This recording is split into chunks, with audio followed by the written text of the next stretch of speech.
தமிழகத்தில் இருக்கக்கூடிய ஒட்டுமொத்த மாவட்டங்களும் இந்த 255 மாவட்டங்கள் லிஸ்ட்ல வருது.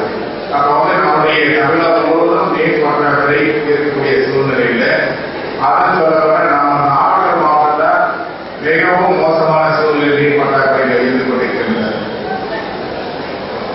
இதற்கெல்லாம் காரணம் பாத்தீங்கன்னா நீர் மேலாண்மையை சரியா கடைபிடிக்காத காரணம் தான்.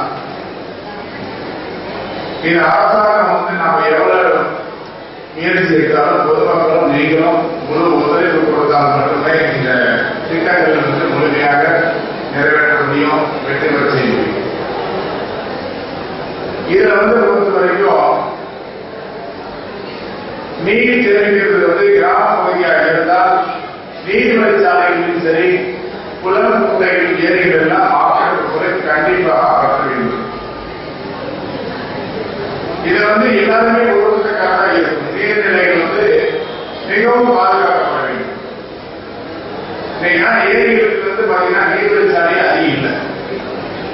நம்முடைய விவசாய நிலங்களில் வரக்கூடிய உபரியா வரக்கூடிய நீர் நல்ல மழைக்காலங்கள்ல வயல தேங்கி வரக்கூடிய நீர் தனி வரதெல்லாம் அந்த நீர்நிலைகள் வழியாக ஏரி குளங்களுக்கெல்லாம் வரும்.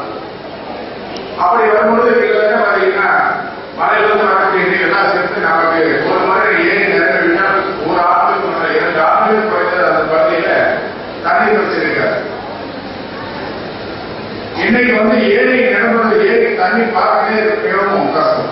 இன்னைக்கு ஏரி தூர்வார சொல்லி அரசாங்கம் என்ன கொடுத்தாலும் அந்த திட்டத்தை நிறைவேற்றினாலும் கூட அந்த நீர்வழிச்சாலை தூர்வாரி நீர்வழிச்சாலை இல்லைன்னு சொன்னா ஏரி தூர்வாரி ஏரி மழையை நம்பி குளம் நிரம்பாது.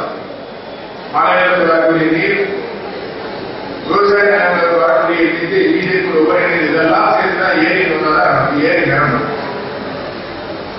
அப்படி வரக்கூடிய சூழல் நாம் உருவாக்கும். இதுல முதல் நாம் ரொம்ப காசு வேண்டும். இல்லைன்னா வருங்காலங்களில் மிகவும் ஒரு மோசமான சூழ்நிலை, குடிநீர் இல்லைன்னு சொன்ன வாழ்க்கையில் இருக்க எந்த ஒரு சூழ்நிலைக்குமே தண்ணீர் இல்லைன்னு சொன்னா நாடு செழிக்காது. நாமக்கல் நாடாளுமன்ற உறுப்பினர் கேட்டுக்கொள்கிறோம்.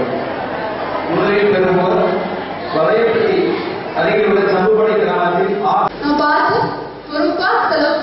சும்மா காலையில குடிச்சு போகும்போது அப்படியே டேப் கம்ப்ளீட் எல்லாம் போக முடியும். இன்னைக்கு தண்ணி வருது டேப்ல நல்லா நம்ம பேச வேணும். போக போக நமக்கு தண்ணி கம்மியா தான் இருக்கு. நிலத்தடி நீர் ரொம்ப கம்மியா இருக்கு. இப்போ போர்ல எவ்வளவு ஆழத்துக்காக பொறுப்பா தண்ணி நம்ம யூஸ் பண்ண வேண்டியது இருக்கு. முதலாவது தண்ணி எப்படிலாம் நம்ம சேகரிக்கணும். இதுவே உதவி இயக்குனர் மரியாதைக்குரிய மாணவர்களே, ஒவ்வொரு விதமான ஒரு ஸ்ட்ரக்சர் செலக்ட் பண்ணிருக்காங்க. போர்வெல்ஸ் எல்லாம் ரீசார்ஜ் பண்றதுக்கு பல விதமான திட்டங்கள் இருக்கு. அது பண்ணிருக்காங்க. அடுத்து இரண்டாவது விவசாயி வரலை கிராமத்தில் இருக்கும் கே பாலசுப்ரமணியம்.